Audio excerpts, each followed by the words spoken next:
Comment faire pour travailler ça? Question très difficile. Quand j'ai demandé le Rav Benzion Abba Shaul comment accéder à la Hanava, il m'a dit je ne peux pas parler d'une chose que je ne connais pas. Alors, je vais répondre à la même question, la même réponse. Oui. Comment travailler la Hanava, il faut regarder dans les bouquins de Moussar qui en parlent. Tu prends dans Misat et Sharim, tu as plusieurs chapitres sur la Hanava. Et voilà. Hein? Non, mais la Hanava, il faut se battre très, c'est une grande bataille. Les techniques de travail de la Hanava sont marquées dans les bouquins de Moussar. Il y a aussi, comme je vous ai dit souvent, une série de livres en hébreu, il faut apprendre l'hébreu, du Rav Tobolski, s'appelle Sidrat Tikkun Amidot, la série de livres de Tikkun réparation des Midot. Et là-bas, il y a un livre entier qui s'appelle L'Anavim Iten Hen. C'est un verset du roi Salomon. Ose, humble, Dieu donnera du charme. Là-bas, il donne toutes les techniques, les moyens, les histoires, et c'est des livres très, très, très grands. Un des trucs qu'on peut faire, ce que dit Rabbi Chaim Vital. Rabbi Chaim Vital, il écrit comment être un bon juif, d'accord? Et il dit une chose qui est marquée dans aucun autre livre, un truc que j'ai vu, que j'ai remarqué, que je n'ai pas vu dans d'autres livres, mais c'est vrai que c'est extrêmement vrai. Ne jamais dire des louanges sur soi. Et c'est pas facile. Tu as toujours un truc à raconter sur toi que tu as fait intelligent, d'accord? Pas le raconter. Ça, c'est déjà un bon travail de Hanava. Ensuite, accepter quand on te fait du mal, carpette. Quand tu t'énerves, tu t'écrases. Voilà. C'est déjà pas mal. Ken, Joachim. Sachant que Dieu il décide de tout, est-ce qu'on doit s'interroger que tous les événements qui nous arrivent, qu'ils soient petits ou grands, qu'est-ce qu'on doit apprendre de ça? Je sais pas, comme par exemple, les signes. Je me casse une jambe, je m'ouvre la main. Qu'est-ce que j'ai fait pour avoir tout ça? T'as la réponse? Non, quelle est ma question? Et tu peux avoir. Non, mais tu as la réponse. Si tu t'es ouvert la main, tu peux dire maintenant qu'est-ce qui s'est passé? Tu t'es fait mal au pied, tu peux savoir qu'est-ce qui s'est passé. Très dur pour nous de savoir. Très, très dur.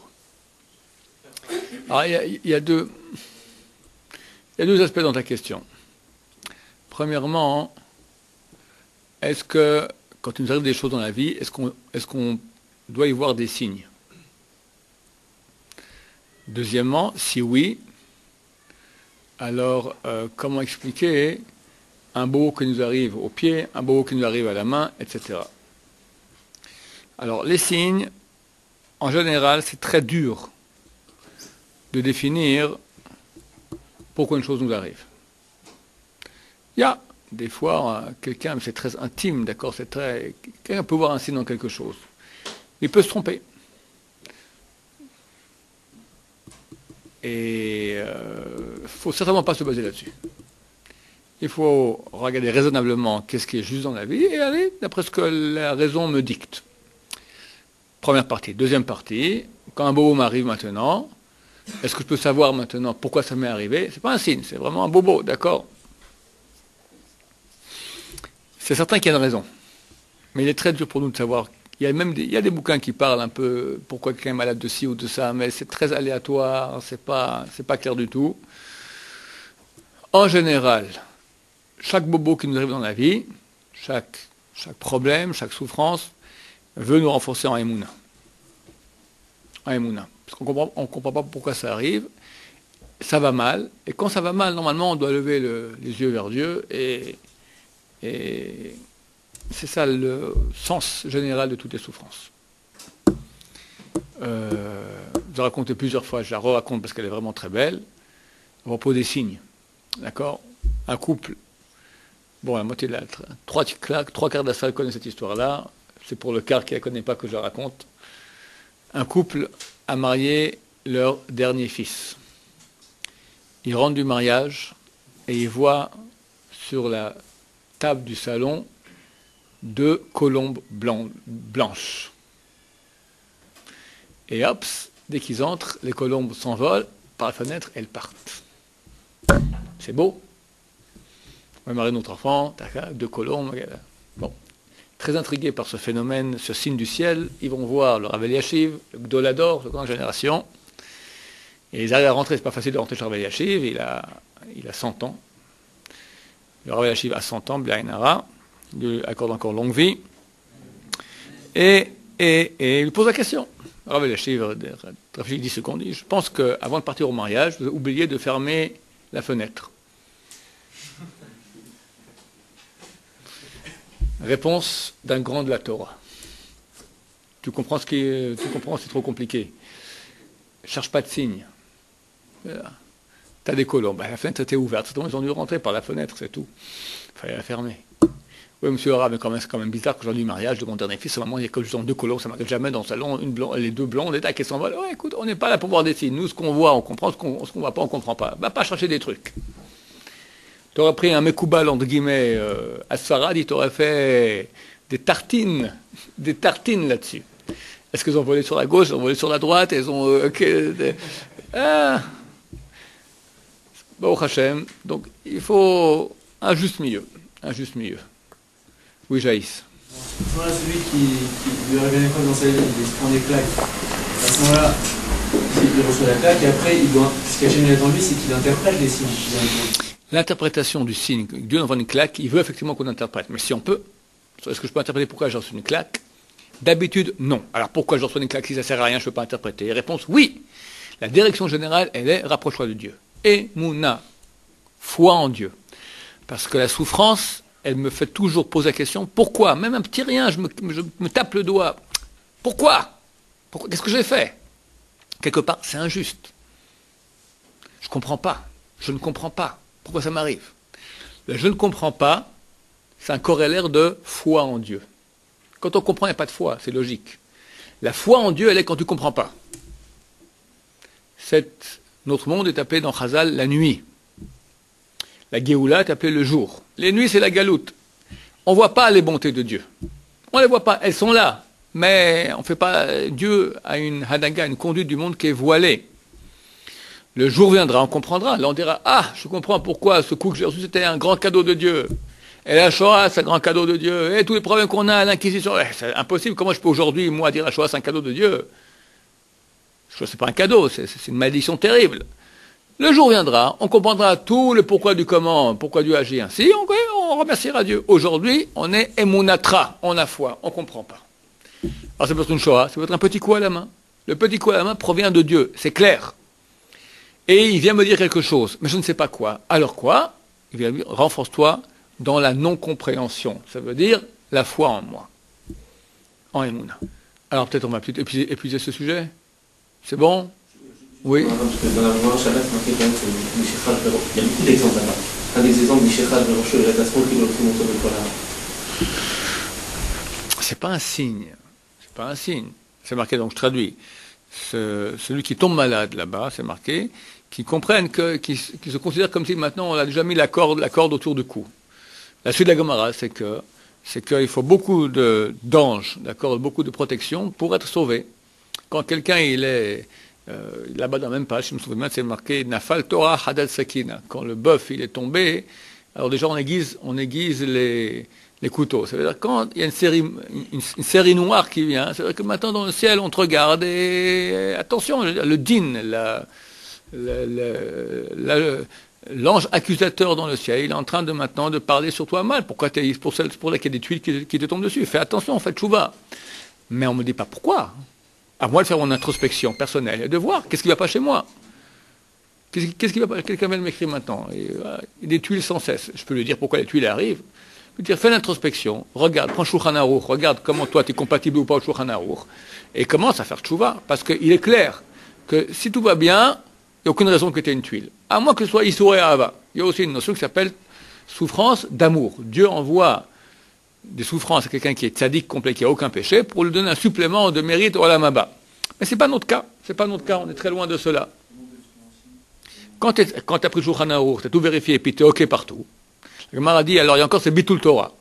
Si Bitul Torah, tu es OK partout, alors c'est Issour et Ahava. OK, merci. D'accord, viens me voir. Le jour où tu arrives à la moitié du Shulchan Aruch, déjà on est content. Okay. Donc on doit faire tchouva, on doit se rapprocher de Dieu. Emouna, c'est dit maintenant, j'ai une foi en Dieu, je ne comprends pas, mais qu'est-ce que je dois faire vu que j'ai Emouna? Je dois me rapprocher de Dieu, faire tchouva. Le but des souffrances est de nous faire avancer vers Dieu. Toujours, toujours, toujours, toujours. Alors, jamais autre chose. On a parlé l'autre jour qu'il n'y a pas de punition, d'accord? Ça n'existe pas de punition. Alors pourquoi Dieu m'envoie une tuile? Il veut que je souffre bêtement? Non. Dieu, il veut maintenant que je me rapproche de lui. Le moyen de me réveiller, c'est la souffrance. Le moyen aussi de réparer. La souffrance est une réparation. Mais évidemment, quand je me mets en situation de quête de Dieu et d'introspection, de voir qu'est-ce qui ne va pas chez moi, la réparation est beaucoup plus rapide. Oui. Moi, je dois savoir pourquoi ça arrive à moi, qui fais, je sais pas, la tfila, j'étudie, alors qu'il y en a qui sont plage, kamagogo et tout, et la Bible. D'accord. Alors, ta question, c'est une question récurrente, et la réponse est récurrente aussi. Pourquoi moi, qui suis à Yeshiva, j'ai tout quitté, je fais mes prières comme il faut, je mange cachère, je suis la Torah, je me suis fait un bobo au pied, alors que l'autre qui est à la plage et qui fait les 400 coups, il va très bien sans aucun bobo au pied. Même pas au pied, il roule en Porsche, d'accord? Et moi, je n'ai même pas de vélo. Réponse. C'est marqué dans le deuxième verset, avant la fin, l'avant-dernier verset de Vaitranan, que Dieu paye les tzadikim et les rechaim. Mais seulement les rechaim, il leur paye tout de suite. Quoi? Qu'est-ce qu'il leur paye? Les avérotes qu'ils ont fait, les péchés qu'ils ont fait? Non, les mitzvot. Chaque des copains là, gogo, comme tu dis, qui ont fait les 400 coups au bord de la plage, ils ont fait quelques mitzvot dans leur vie. Ils ont une fois la tzedaka en faisant la grimace. Ils ont jeûné à Kippour. Ils ont, je sais pas moi, ils ont rendu service une fois à une grand-mère, ils ont fait, Baruch Hashem, ils ont un bon cœur, et ils ont fait des choses bien. Mais ils ont tellement de mauvaises actions que dans le ciel, ils sont considérés comme haïs par Dieu, c'est-à-dire qu'eux-mêmes haïssent Dieu, ça ne s'intéresse pas. Dieu, rien à faire. Au contraire, j'ai la haine des religieux. La haine des religieux et la haine de Dieu, ça va ensemble d'habitude. Et ils préfèrent être payés dans ce monde.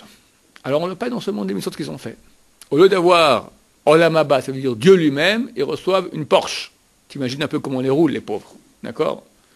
Une Porsche, ça ne sert à rien. Dans quelques années, elle ne vaut rien ta Porsche. Elle est à la ferraille. Alors que Dieu, c'est la Porsche des Porsches, si je peux m'exprimer ainsi, d'accord? C'est le créateur de toute bonne chose au monde. Donc il faut choisir. Et Dieu paye Rechaim dans ce monde, ne tarde pas à aller payer. La Torah qui dit ça, Moshe Rabbeinu dans son livre, que Dieu ne tarde pas à payer les Rechaim. Les Tzadikim, ils ont le droit d'être riches. Non, on peut être riche. On peut être bien aussi. Mais un tzadik qui souffre, c'est à peu près normal. Parce que la souffrance qu'il a, c'est pour réparer les petits péchés qu'il a. Comme ça, il arrive au Olam Haba clean. Il peut être riche. Je n'ai pas dit qu'il faut ne pas être riche. Riche, c'est dangereux. C'est un autre sujet. Est-ce qu'il faut être riche ou pas? C'est un pouvoir. Un pouvoir, si tu l'utilises bien, c'est bien. Sinon, ça peut être dangereux. Par contre, je finis juste ma phrase. Par contre, les Rechaim, alors normalement, c'est des vrais Rechaim, des vrais ordures, des vrais anti-dieux, normalement, ils doivent avoir la vie pépère. Bien. Comme ça, Olam Haba, ils arrivent, wallo, plus rien. C'est terrible. Mais c'est comme ça, et ça arrive. Oui. Comment on peut dire que, par exemple, que ceux qui sont anti-religieux, ils n'aiment pas forcément Dieu, mais ça dépend, peut-être que les religieux, ils leur ont transmis peut-être pas comme il faut, ou qu'on leur a donné une mauvaise image de la religion. Pourquoi ils ont la haine des religieux? Dis, ça m'intéresse pas. Dis que ça m'intéresse pas.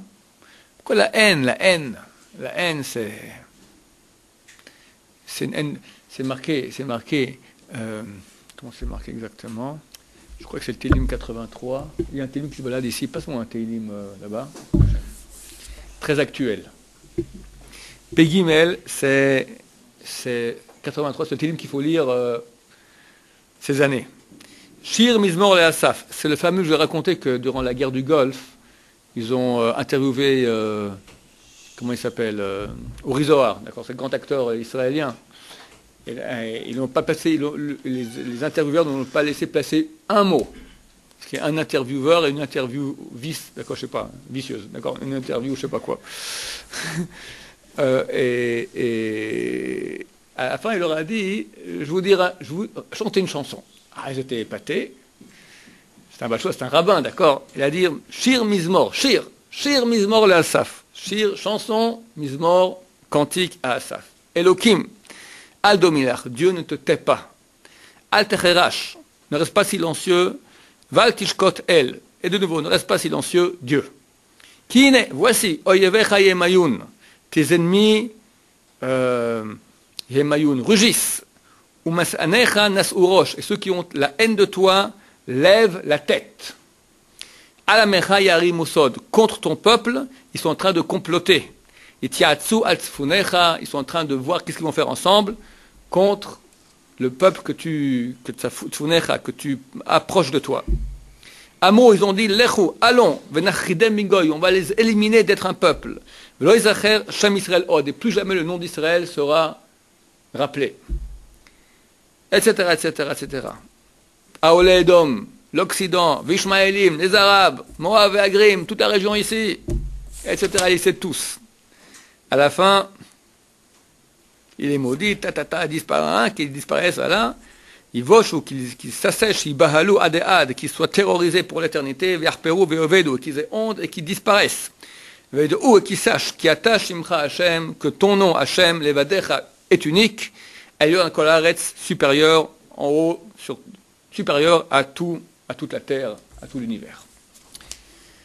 C'est bien marqué ici. Voici tes ennemis rugissent. Ceux qui ont ta haine lèvent la tête. Contre ton peuple, ils complotent. Celui qui a la haine de Dieu, il a la haine d'Israël. Celui qui a la haine d'Israël, il a la haine de Dieu. C'est la même chose.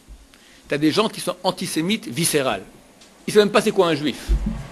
Il ne sait pas c'est quoi un juif. Il a la haine. Pourquoi? La source de son âme, c'est dans le mal.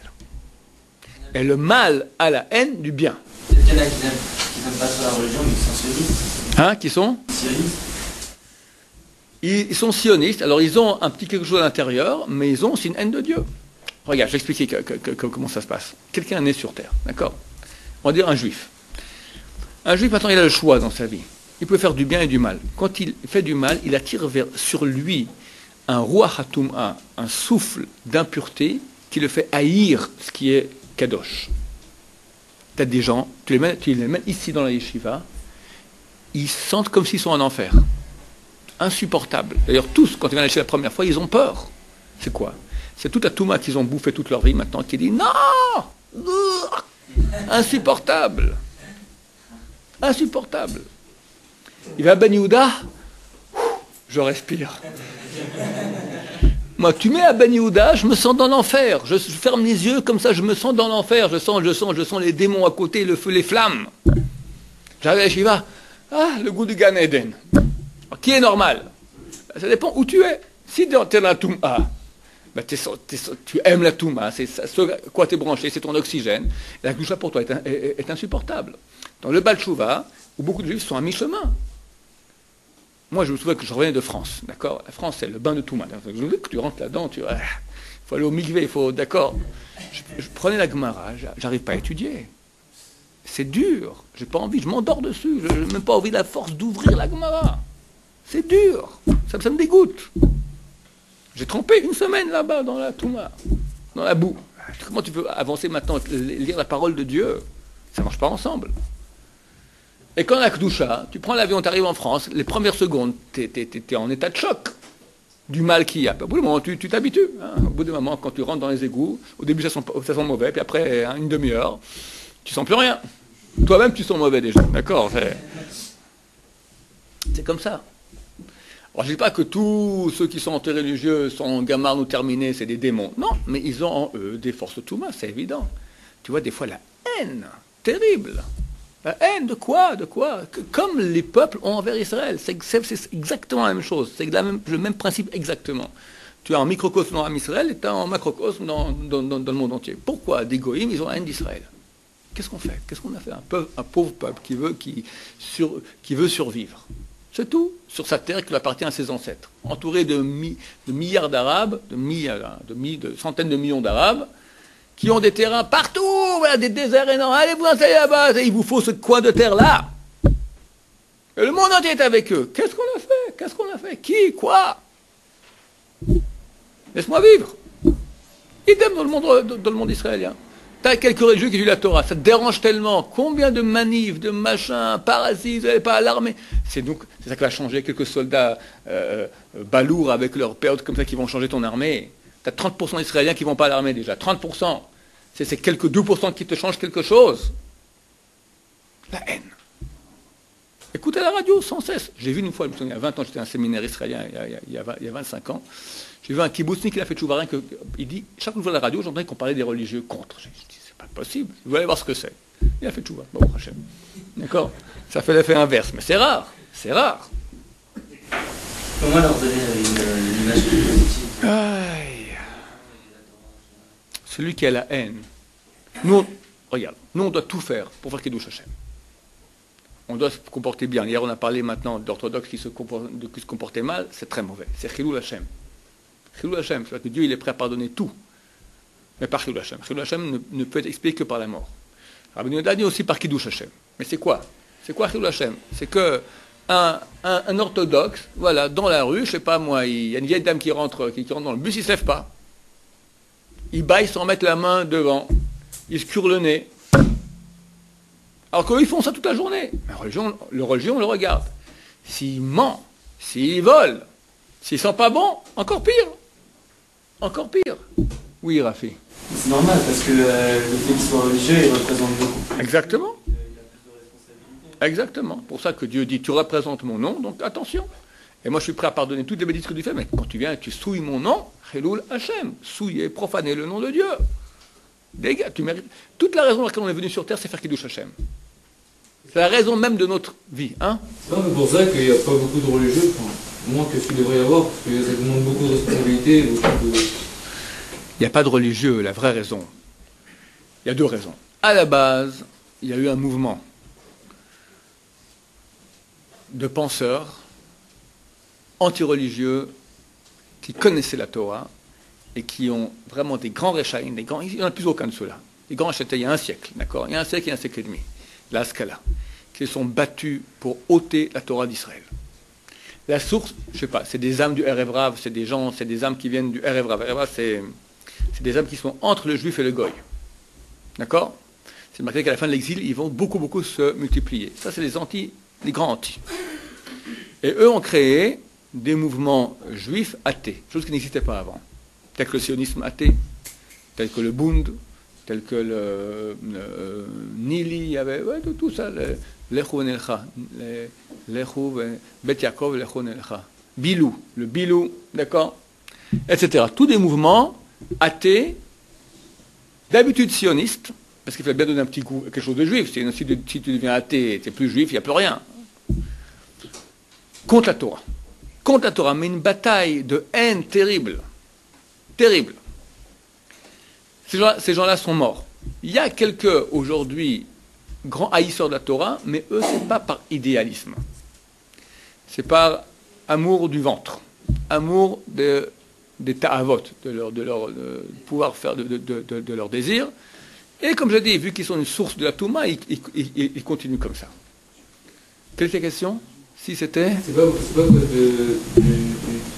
Kiddush Hashem qu'il y a trop de responsabilité qu'il y a trop de religieux. Je pense pas que tu vas demander maintenant... Tu as demandé... Ouais, je pense pas que tu demandes aux un non-religieux dans la rue, pourquoi tu es non-religieux? Il dit, je crois pas en Dieu d'abord. Bon, ok, mais c'est trop dur. Il va dire, c'est trop dur, il me casse les pieds, machin, tout ça. Et ils vont pas à l'armée. D'accord? L'argument israélien moyen. D'accord? La vraie raison, il n'a pas envie de se casser la tête, c'est tout. Voilà, laisse-moi m'éclater tranquille. Quoi, je peux aller en boîte maintenant? Comment je peux me retenir? Pas possible, c'est tout. Manger cachère, c'est une galère. Shabbat, c'est mon source de congé, je vais aller à la mer. Ça, c'est 99% des gens. Maintenant, quelqu'un qui est moitié-moitié, et on va dire un jeune homme de 18-20 ans, qui se dit oui, non, peut-être à tout rappeler, mais il voit que c'est un grand programme, c'est vrai. Absolument un grand programme. Et alors, on peut se désister maintenant, tu vois maintenant que tu as une mission. Tu es Am Israël, tu portes le nom de Dieu dans le monde. Elle lui va t'aider. Et la Géoula est proche. Ça demande, c'est vrai. Tu dis, moi je préfère pas prendre de risques. C'est crétin. On appelle ça la technique Myriam. Myriam, son père, s'est dit comme ça. Son père c'est Amram. Pharaon a fait un décret de tuer tous les mâles. Qu'est-ce qu'il a fait Amram? C'est le grand de la génération. Il a dit, c'est comme ça, je divorce. Je ne vais pas amener des enfants pour qu'on les tue. Sa fille Myriam, elle vient, lui dit, mais papa, ton décret est pire que celui de Pharaon. Pharaon a décrété que sur les mâles. Toi, tu décrètes et sur les mâles et sur les femelles. Elle dit, t'as raison, ma fille. Il s'est remarié avec sa femme et il a amené au monde Moshe Rabbeinu. Toi, tu dis, quelqu'un va dire maintenant, moi, j'ai peur de rentrer dans la Torah parce que je vois que c'est tellement important, j'ai tellement une mission importante, je préfère me désister. C'est ça que je voulais dire? Voilà, bon, c'est ça. Je préfère me dire, tu te désistes, mon vieux, c'est pire. Au moins, quand tu essayes, clopant, tu fais la moitié oui, moitié non, tu as gagné au moins une moitié. Et la moitié que tu gagnes, mon cher ami, elle est éternelle. L'avérote qu'on fait, il y aura une facture. D'abord, on peut faire tchouva. Si on ne fait pas tchouva, il y a une facture. Une fois qu'on paye la facture, terminé. Il n'y a plus rien. Dans l'éternité, c'est mort. Tu as payé, tu n'as plus aucun péché. Tes mitzvot, elles sont éternelles. Je l'ai raconté 40 000 fois, je vous le répète. Mitzvah, c'est 4 lettres. Mem, tzadik, vav, hei. Vav, hei sont deux dernières lettres du nom de Dieu. Même tzadik, dit la Kabbalah, en atbash. Atbash, c'est l'alphabet à l'envers. Aleph égale taf. Bet égale shin. Gimel égale resh. Dal égale ko, etc. Même tzadik en atbash, ce sont les lettres yud et puis hei. Parce que mitzvah égale yud, kei, vav, kei, le nom de Dieu. C'est haya, ovev, c'est éternel. Quand tu fais une mitzvah, tu crées une réalité éternelle. Elle restera toujours. Le mal, il n'est pas éternel. Le mal, il disparaît un beau jour. Donc, quelqu'un fait du mal, autant de mal qu'il a fait, il purge sa peine, terminé, bye bye. Reste la mitzvah qu'il a fait. Quelqu'un dit, je ne veux pas rentrer dans cette galère parce que j'ai peur de me ramasser toutes les galères, tous les enfers et toutes les tuiles qui peuvent me tomber dessus. D'abord, il ne faut aucune mitzvah. Donc pour l'éternité, il n'aura rien. Et payer, il payera de toute façon, on ne peut pas se désister. Il payera pour tout le mal qu'il a fait. C'est marqué chez Gegat, Talmud Ola Zadon. Celui qui dit, je ne vais pas étudier comme ça, je ne saurais pas, il n'est pas Shogeg, il est appelé Zadon, il est appelé Mézid. Il est appelé volontaire. Donc quelqu'un qui sait que c'est la vérité, au contraire, qu'il aille, et Dieu l'aidera. Et surtout, chaque chose mauvaise, il y a une tchouva qui est possible. Au contraire, aujourd'hui, il y a une grande aide du ciel. Il y a la tchouva qui est facile. Et ça n'existait pas des tchouvas pareilles il y a 40 ans. Ça n'existait pas. Tu voulais faire tchouva, il fallait rentrer chez les chassidim. T'imagines? Même aujourd'hui, comme ça, c'est pas facile. Alors, à l'époque, aujourd'hui, c'est facile. Et qui fait pas tchouva? Que les crétins finis. Il va où le monde? Qu'est-ce qu'ils ont? Ils n'ont plus rien. C'est mort. C'est mort. Comment tu peux ne pas faire tchouva? Comment quelqu'un ne peut pas les choisir maintenant? Dieu, et bientôt Machar, il est là, et franchement, pas besoin d'avoir des lunettes pour comprendre que c'est incessamment sous peu. Oui, Jaïs. Et bientôt, vous avez dit, des fois par peur, on recule et ouais. C'est une mission de comprendre. Ouais. Mais si des fois, quand on s'engage dans quelque chose, à partir du moment, comme par exemple à l'Yeshiva, on s'engage dans l'Yeshiva, oui. On s'est dit par exemple, j'étais là pour telle période, après on s'aperçoit que ce serait une sorte de lâcheté de lâcher en si bon chemin. Donc on culpabilise, on se dit voilà, maintenant je suis arrivé là, il va m'arriver des tuiles aussi, puisqu'Hachem il attend plus de moi. Donc si je me fais ça, quoi qu'il arrive, je suis perdant aussi. Mais pourquoi culpabiliser? Dis, je peux gagner tellement plus maintenant en restant. C'est tout. Pourquoi prendre le côté négatif? C'est un cercle vicieux, parce que le projet initial, on était là pour telle chose. Donc, comme vous avez dit, on engrange telle mitzvot ou telles actions qui sont éternelles. Mais après, on est obligé de se dire que Hachem, il attendait plus que nous. Il attendait plus que ça. Je ne sais pas pourquoi tu t'entêtes à vouloir voir les choses de façon négative. Si on prend les choses comme tu dis, la Torah devient un fardeau. Devient hein? On l'appelle joug dans la Torah. Ouais, comme une femme. C'est marqué, l'olam issa ish ol benurav, qu'un homme prenne le joug sur lui quand il est jeune. Le joug, dit, c'est isha, c'est une femme. C'est un joug. Tu te marieras pas à cause de ça. Tu te marieras. Et les enfants, c'est pas un joug. Et tu n'es pas là pour glandouiller, tu es là pour faire. Et tu veux ce joug. Mais c'est ça la vie. Être Oved Hashem, être quelqu'un qui sert Dieu, c'est le plus grand cadeau qu'on puisse avoir. Cadeau. Tu comprends les goyim combien ils nous jalousent? Tu sais combien on m'écrit, tout ça, ils se battent contre nous. Nous, on a ce cadeau que Dieu nous a parlé, on est son peuple élu. On doit prendre ça comme un fardeau. Mais c'est triste pour Dieu, c'est terrible. Pour lui donner ma Torah, c'est une tristesse. Non, tu n'as pas pris le mot fardeau. Tu as dit comme ça. Tu as dit, si j'ai fait un peu, maintenant, j'ai peur, je me dis, il faut que je fasse plus, parce que sinon, quelque part, je culpabilise, et Dieu va m'envoyer une raclée parce qu'il attend plus de moi. Mais ni raclée, ni culpabiliser. Tu peux... Non, pas assis. Non, ah non. Hein? Il faut observer autour de soi que toujours ceux qui ont un dilemme, par exemple, même par rapport à l'Yeshiva, je me limite à ça. Ceux qui ont un dilemme, est-ce que je dois continuer ou pas? D'abord, comme je l'ai dit, regarde, Chazal, on règle le problème très vite. Shigat, Talmud, Ola, Zadon. Quelqu'un qui veut dire, je ne vais pas étudier comme ça, je ne saurais pas. On attendra moins de moi, c'est faux, on le considère comme Mézid. Mézid! On te considère qu'il a fait 40 ans d'Yeshiva. Tu as fait un mois, tu as fait 40 ans. Tu as fait un jour, tu as pensé venir à Yeshiva, tu n'as pas voulu aller parce que tu dis, je ne veux pas rentrer dans cette galère. C'est comme si tu es rentré et tu as tout appris et malgré tout, tu as tout transgressé. Ça, déjà, c'est réglé. Ok? Donc ça ne change rien. C'est dans les shogeg, mais tu n'es pas shogeg. Quelqu'un peut dire, je vais être shogeg le khatrila. Quelqu'un qui dit, je vais être shogeg, il est mézid. S'il est shogeg, il est shogeg. Mais s'il dit, je vais être shogeg, il est mézid. C'est un leurre. C'est le truc des singes japonais, les singes hindous. C'est comme ça, comme ils vont rien écouter. C'est une bêtise, d'accord? Ouvre les yeux, regarde, t'es pas une autruche. Maintenant, alors vu que tu es dans la galère, comme toi et moi, quel bonheur avons-nous de ramer ramons encore. D'accord. Mais et sincèrement, c'est un grand cadeau. Comprenez que tout à côté, c'est la débandade, c'est terminé. Et bientôt, Mashiach, très bientôt, on va voir ça, le grand...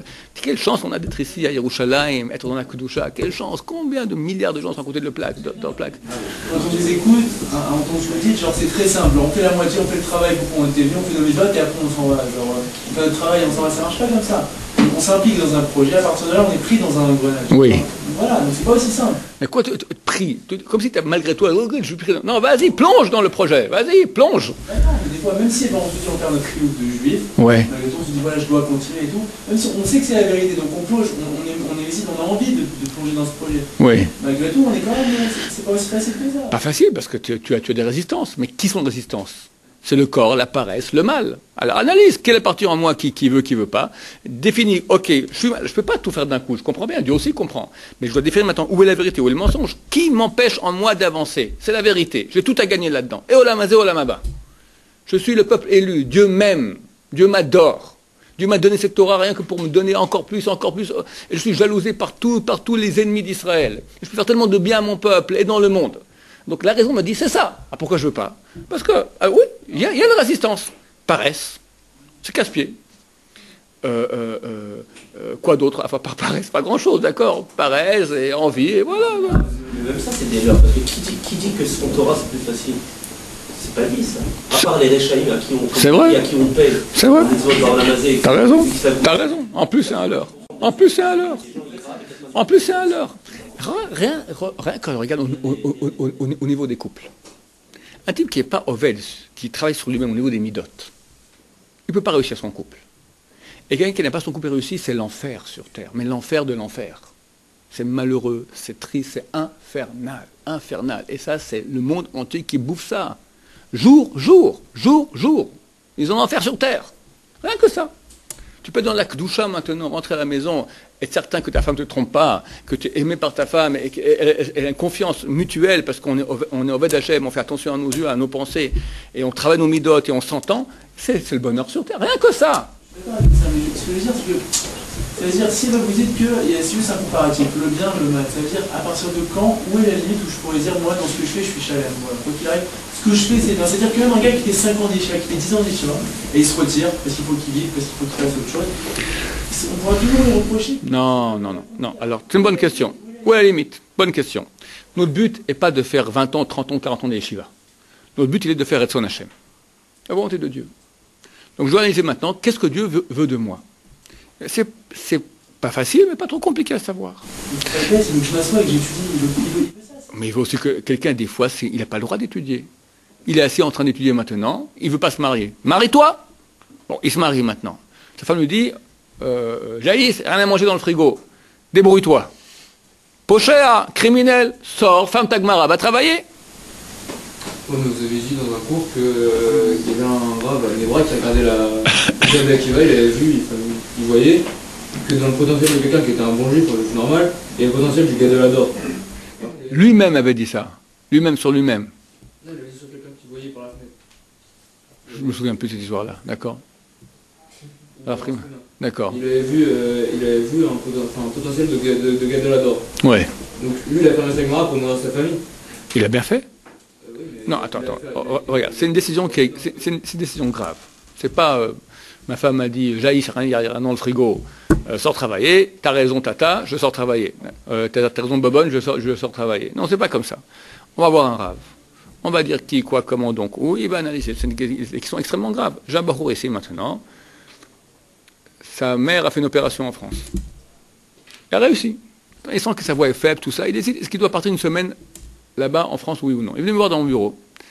Oui ou non, je ne peux pas trancher. C'est une question extrêmement grave. Une semaine de Bitul Torah, c'est très grave. Maintenant, Kibbutz Avem, c'est grave aussi. C'est le cinquième des commandements extrêmement grave. C'est trop dur pour moi. Tu allez voir ici le Rav Fuchs, le rabbin du quartier. Et il m'a dit, je suis surpris. Pendant 5 minutes, il m'a fait un vrai interrogatoire. Tac. Et je ne comprenais pas. Mais je dis, mais c'est une question grave, mon cher ami. Pour une semaine. On parle maintenant de quitter le collège, c'est une question extrêmement grave. Mon fils, d'accord, j'aimerais bien qu'il étudie. Oui, il est venu me voir il y a quelques mois, il dit voilà, Parnassa, je m'en sors pas. Je lui ai dit, ben, mon cher ami, tu fermes la Gemara, tu sors travailler. Alors, il y a des fois, il n'y a pas le choix, point barre. Quand tu vois que Dieu, maintenant on doit faire Retson Hashem, maintenant, quand on ne sait pas où est Retson Hashem, on va voir ces envoyés qui sont les grands d'Israël, qui vont trancher pour nous. Donc alors, dans le cas global, le cadre est toujours le même, tu dois étudier tout le temps. Et si Eva, il y a un besoin qui se fait, il n'y a plus à manger dans le frigo ou pas, et bien là c'est une exception, moi je te donne. C'est un exemple. Il y a d'autres exemples. Il y a quelqu'un qui chauffe le banc. Chauffe les bancs. Pas fait pour étudier. Il tient pas. Après 1 heure, il fait rien, il rigole, il regarde autour de lui, il casse tout l'ambiance du Beth Midrash. Dégage, pars. Qu'est-ce que je fais ici? Chauffer les bancs, c'est pas un but en soi. Ok? Alors des fois, c'est pas le cadre qu'il lui faut. Il faut pas de la Gemara. Il y en a qui sont pas faits pour ça. Alors, on va faire de la halakha, faire du Midrash, faire de la Kabbalah. Il a tout essayé, rien. Ok, alors deviens serveur, sers le thé au Tamil Chachamim dans le Beth Midrash. Hein? Il va voir un gadol. J'ai toujours pris l'exemple de l'armée. Il y a les cuistots, il y a les commandos. Tu ne peux pas demander à un cuistot d'être commando. Ceux qui tuent là toute la journée, ce sont les commandos. On ne peut pas avoir, un missile ne peut pas être fait que de commandos. Comme une armée ne peut pas faire que de commandos. Il faut aussi une infrastructure logistique derrière. Il faut aussi des cuistots. Qui sera commando, qui sera cuistot? Tu as un officier à l'armée, le Bakoum, d'accord, Ktin Bakoum, qui va dire, il va te voir, tac, tac, tac, il va te dire, voilà, tac, tac, tac, en fonction. Nous, les officiers Bakoum, c'est les grands de la Torah. On va voir, il va te dire quoi faire. Bah avant, dans les écoles des machines plus grands, tout le monde étudie la Torah, tout le monde était assis sur la Gemara. Alors pourquoi aujourd'hui, on n'est pas capable? D'abord, Joël Serra, il est beaucoup plus fort que ce qu'il y avait à une époque. Secondo, nous sommes aujourd'hui après une galoute, on est ratatiné, on est en petits morceaux. Troisièmement, nos âmes sont très petites. On n'est pas les grandes âmes qu'il y avait à l'époque. Donc on n'est pas capable de faire ça. On n'est pas capable de faire ça. C'est très dur d'allier les deux. Mais des fois c'est nécessaire aussi. Donc en sikoum, en conclusion, parce qu'il faut terminer, plongeons pour aller ramer dans les galères de la Torah, Baruch Hashem, en étant heureux d'être là-dedans. Et si quelqu'un maintenant, il sent qu'il ne peut pas faire cela, qu'il aille voir ses rabbanim, mais s'il faut les grands de la Torah, qui vont l'aider à trancher en fonction de critères rationnels. Le vrai problème, c'est que on n'est pas rationnel. D'habitude, on a beaucoup de Yetzer Hara qui rentrent là-dedans. C'est pour ça que c'est très important de prendre conseil chez quelqu'un d'autre qui, lui, aura toujours un regard objectif.